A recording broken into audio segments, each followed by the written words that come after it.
Stand on any street corner in London today, and you'll catch a dozen languages in as many minutes. Close to 40% of the people who call London home were born outside the UK, making it one of the most culturally mixed cities on the planet. But wind the clock back 2,000 years, and you'd find little more than marshland beside a tidal river, barely touched by human hands, of little strategic value to anyone, except the Romans. So what unfolded in between? Invasion, fire, plague, revolution. A modest trading post that grew into the beating heart of an empire. A city reduced to ash and reborn in stone. Through conquest and catastrophe, London kept expanding, kept reinventing itself, kept drawing people in from every corner of the world. For centuries, we've had to piece together what those earlier versions of the city actually looked like. Artist sketches, faded engravings, passages in old journals. But now, using AI trained on historical imagery, we can take those original drawings and paintings and see them as they might have truly appeared. The cobblestones, the crowds, the smoke curling from medieval chimneys. You're about to witness nearly 2,000 years of history unfold in a single video. Sit back and relax as we travel through the remarkable history of the capital of the United Kingdom, London. Let's go back to where it all started. The year is 43 AD. 4 Roman legions have just come ashore on the Kent coast and are pushing inland. They need a crossing point on the Thames, somewhere to throw up a bridge and establish supply lines back to the continent. They find it here, at the river's lowest fordable point before it opens into an estuary. Within a decade, Londinium is alive with activity. Merchants from Gaul, soldiers from Syria, traders from North Africa. The Romans lay their bridge precisely where London Bridge stands today. Around it, a port settlement springs up almost overnight. But just 17 years after the city's founding, catastrophe arrives. Queen Boudica of the Iceni tribe has grown tired of Roman occupation. Her forces march on Londinium and burn it to the ground.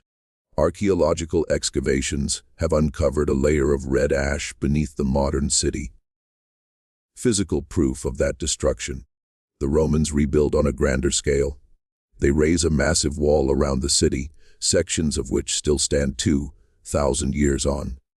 At its height, Londinium is home to perhaps 60,000 people, the largest city in Britannia. Amphitheaters, bathhouses, forums.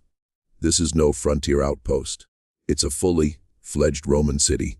Then, around 400 AD, Rome itself begins to crack. Barbarian tribes are hammering the empire from every direction, and Britain is too remote, too costly to hold. Emperor Honorius sends word you're on your own.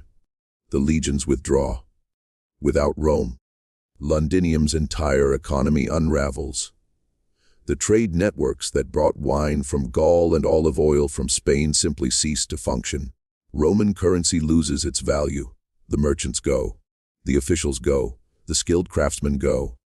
Within a generation, a city of perhaps 50,000 people shrinks to a few hundred squatters picking through the ruins. For the next 2 centuries, the grand buildings slowly decay. Roofs cave in, walls crumble, weeds push up through mosaic floors. But the Thames keeps flowing. And rivers have a way of drawing in new people, with new visions of what a city could be. The Saxons who settle Britain after the Roman withdrawal have little love for cities. They are farmers, village dwellers. They actually steer clear of the old Roman city, regarding it as haunted, cursed. One Saxon poet calls the ruins the work of giants. They cannot conceive of ordinary humans raising such enormous structures. Instead, around the 6070s, they establish a new settlement roughly a mile west of the Roman walls. They call it Londonwick, London Trading Town. This is the area occupied by modern Covent Garden and the Strand. If you're watching a show at the Royal Opera House tonight, you're seated directly above Saxon London. By the early 700s, goods are pouring in from far afield. Amber from the Baltic, millstones and wine jars from the Rhineland, pottery and metalwork from France and Germany. At its peak, Londonwick may have held around 8,000 residents. Not enormous by Roman standards, but thriving. Then the Vikings come. From the late 8th century onward, Norse raiders repeatedly strike the settlement. These aren't opportunistic raids anymore. They're arriving up the Thames in strength. In AD 42, they sack Londonwick entirely. In 851, they do it again. King Alfred the Great finally acts. In 886, he recaptures London from the Danes and makes a shrewd decision. He abandons Londonwick and relocates everyone back inside the old Roman walled city, which is far easier to defend. He repairs the ancient walls and recuts the defensive ditches. The city is now known as Londonburg, London Fortress. Londonwick is left behind, eventually earning a new name, Yildwick, the Old Settlement.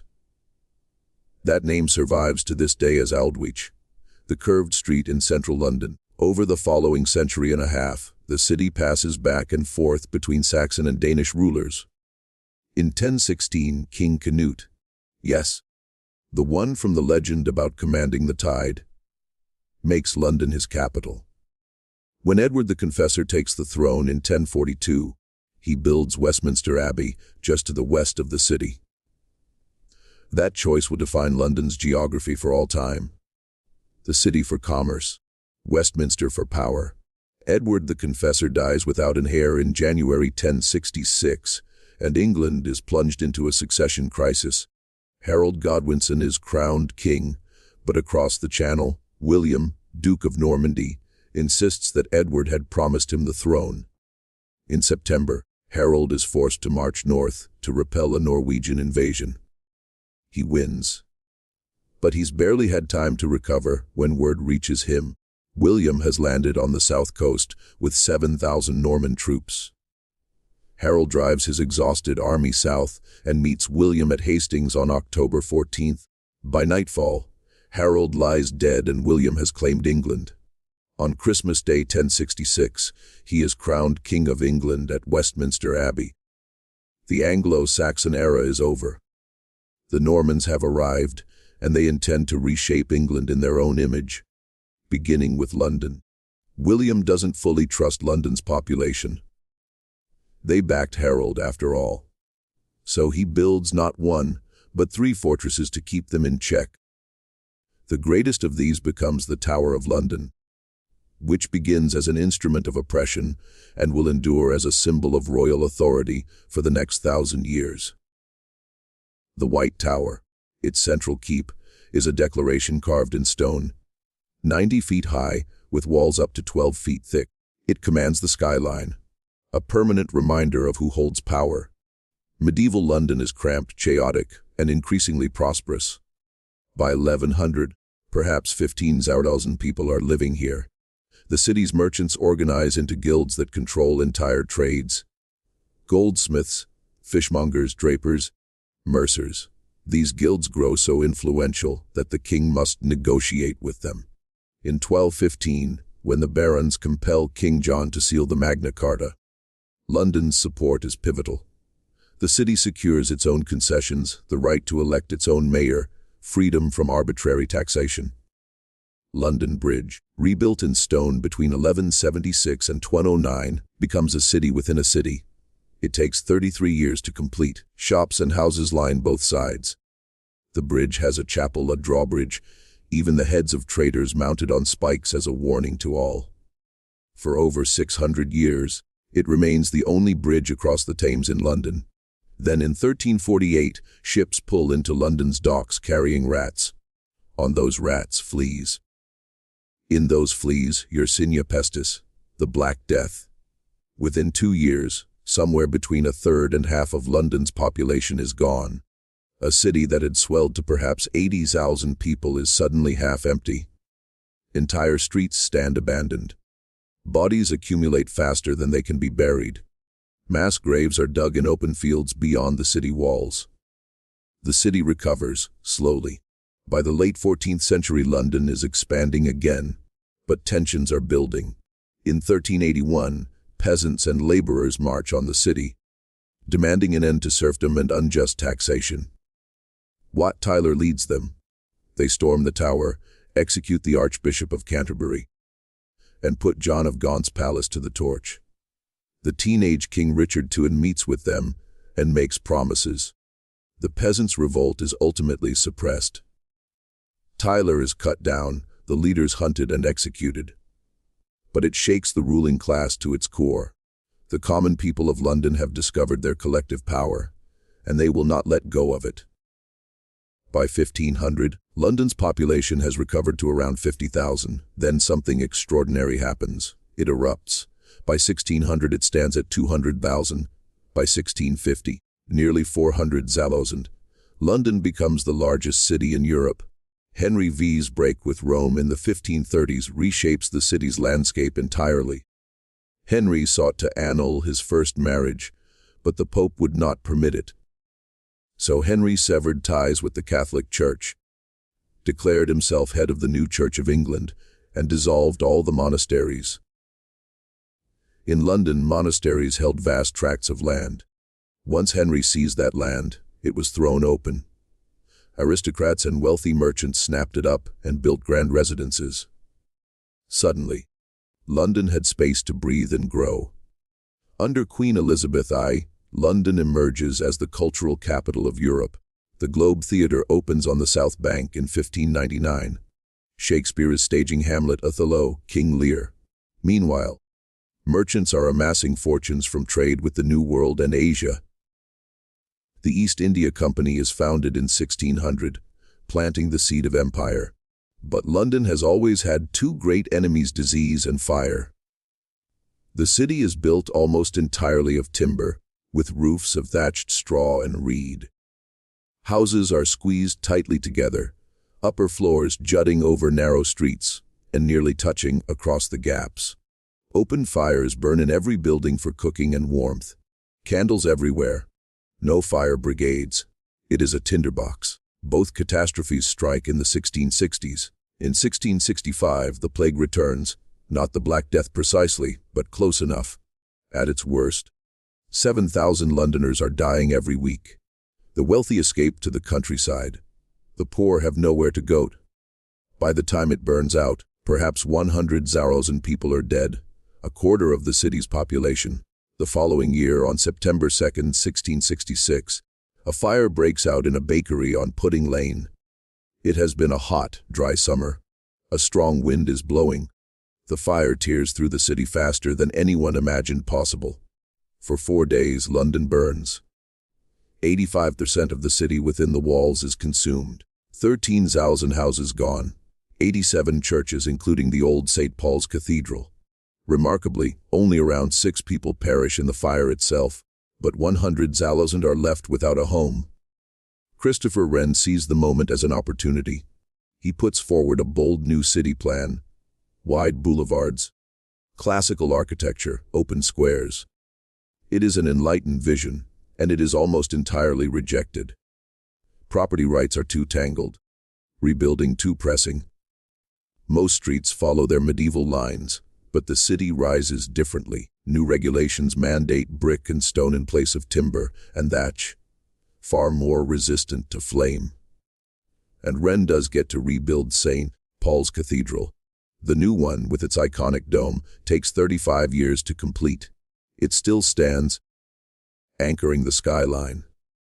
One of the few buildings to survive the Blitz centuries later. 18th century London is the center of the Enlightenment. Coffee houses serve as the internet of their era. Places where ideas and news circulate with startling speed.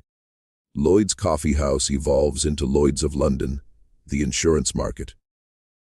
Jonathan's Coffee House becomes the London Stock Exchange. London is also consolidating its position as the capital of empire. In 1735, Robert Walpole becomes the first Prime Minister to take up residence at 10 Downing Street, a tradition that will endure for centuries. George III purchases Buckingham House in 1761 as a private family home. It will in time become Buckingham Palace. The city is stretching physically as well. Westminster Bridge opens in 1750. giving London its second river crossing after 6 centuries with only London Bridge. Blackfriars Bridge follows in 1769. After Napoleon's defeat in 1815, Britain stands as the world's dominant power, and London is where the money flows. Banks, trading houses, shipping firms. Wealth floods in from India, the Caribbean, Africa. Then comes the Industrial Revolution, and London is transformed once more. Factories, railways, mass production. In 1801, London has just over 1 million inhabitants. By 1851, 2.5 million. By 1901, 6.5 million. It is the largest city on Earth. The Victorians build on a scale that defies easy comprehension. Trafalgar Square is laid out in the 1840s to honor Nelson's victory. The Houses of Parliament and Big Ben rise in the 1850s after the old palace burns. That unmistakable Gothic revival architecture becomes the city's defining image. In 1851, the Great Exhibition opens in Hyde Park. The Crystal Palace, a vast structure of iron and glass, puts Britain's industrial might on display for the world. 6 million people come to see it. It is a moment of supreme confidence, Britain, at the summit of its power. The sewage system still running beneath London today was built by Joseph Bazalgette after the Great Stink of 1858, when the Thames grew so full that Parliament was forced to adjourn. Bazalgette's sewers resolved the crisis, routing waste away from the river. The Underground, the world's first subway system, opens in 1863. Tower Bridge, an engineering triumph, is completed in 1894. But Victorian London is also a city of savage inequality. The wealthy live in Mayfair and Belgravia in extraordinary comfort. The poor are compressed into East End slums. Cholera epidemics cut through tens of thousands in the 1830s and 1840s, wiping out entire neighborhoods through contaminated water. It takes a physician named John Snow, who demonstrates in 1854 that cholera travels through water rather than air, before anyone acts. Crime is pervasive. In 1829, Robert Peel creates the Metropolitan Police, the first professional police force, nicknamed Bobbies in his honor. But the city's dark side endures. In 1888, Jack the Ripper brings terror to Whitechapel, killing at least 5 women. He is never identified. The case becomes notorious, a symbol of Victorian London's dangerous shadow. Charles Dickens chronicles it all: the workhouses, the slums, the children laboring in factories, the jarring contrast between the world's wealthiest empire and its most wretched poor, all crammed into the same city. The 20th century brings London back down to earth. The First World War claims hundreds of thousands of young British lives, though London's infrastructure largely holds. But the Second World War brings the conflict directly to the city. The Blitz, between September 1940 and May 1941. German bombers strike London almost every night. Entire neighborhoods are leveled. St. Paul's Cathedral somehow survives. The photographs of it standing resolute amid smoke and ruin become iconic. By the war's end, 1 million buildings are damaged or destroyed, and nearly 500,000 British lives are lost. Post-war London is broke, bomb-scarred, and exhausted. The empire is dissolving. India achieves independence in 1947.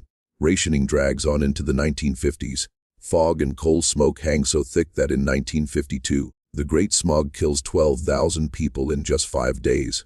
But London rebuilds, again.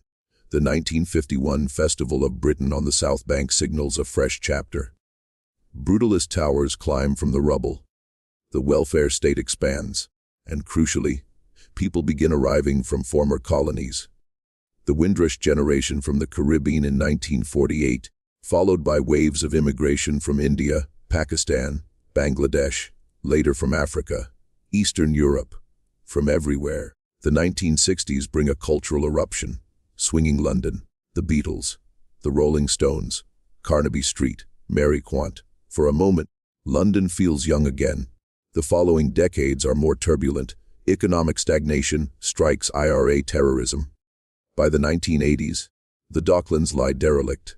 The East End is neglected. Then comes sweeping redevelopment. Canary Wharf rises from the old docks. The financial sector booms.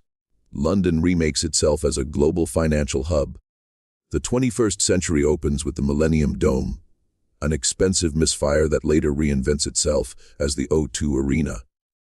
But London keeps moving forward. The 2012 Olympics remake East London, bringing investment and new infrastructure. The city passes 9 million people, more than at any point since before the Second World War. Modern London is defined by its diversity. More than 300 languages are spoken here. Whole neighborhoods carry the DNA of different parts of the world. Brixton's Caribbean heritage, Southall's South Asian community, Chinatown, Turkish Dalston, Polish Hammersmith. You can eat food from any country, hear music from any tradition, find a community from anywhere on earth. The skyline keeps evolving. The Shard, the Gherkin, the walkie-talkie building. Traditional architecture stands side by side with glass and steel towers. It sparks debate, provokes controversy. But it keeps happening. London has outlasted Roman withdrawal, Viking raids, the Black Death, the Great Fire, and the Blitz. Each time, it rebuilds. Each time, it adapts. Each time, it draws in new people carrying new ideas. That is what makes London London. It is messy, crowded, expensive, complicated, and it has been all of those things for 2,000 years. Thanks for watching. Creating videos like this demands an enormous amount of research and time. It's really a passion project for me, weaving thousands of years of history into a single story. If you enjoyed this journey through London's evolution, from Roman marshland to global metropolis, I'd genuinely appreciate it if you hit the like button and subscribed for more deep dives into history. And drop a comment letting me know, what city would you like to see next? As always, we'll see you in the past.